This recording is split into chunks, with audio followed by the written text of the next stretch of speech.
all the history I gathered tells me that my father was one of 16 kids, and they came from the very southern point of Ireland, in the little town of Bantry in the county of Cork. So Patrick came over, let's see, 87. I would say he was around a teenager, which would make him come over here probably at about 1903, 1904.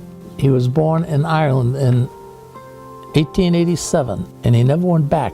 But can you imagine going all those years and never going back to your childhood? But he met my mother, and after a while, they got married and then settled down and bought a house on Mozart Street. But during those years, I remember my father always worked in a factory 6 days a week, 10 hours a day.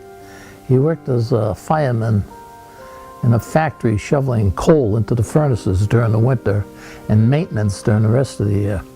And he was like a coal miner. He was black from his toes right up to his head, you know. Work all week, and then Friday night or Saturday night going home, they'd hit the local package store and pick up maybe 2 quarts of beer. And that was his treat all week. He'd have a couple beers, get his shoes shined Saturday night, get his suit all pressed, buy a cigar, and then he'd walk up to the church on Sunday morning. And he was the king of the hill. He died my second year of college when I was at Loyola College in Montreal.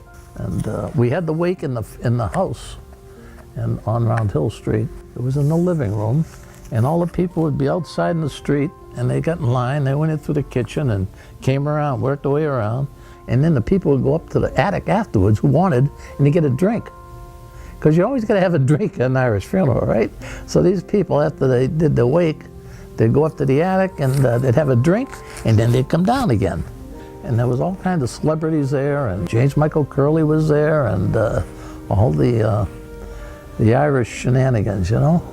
He just showed up because they go through the list every day, you know, the Pauls, who died, who passed away, and it was in his ward, and he just went to all the funerals.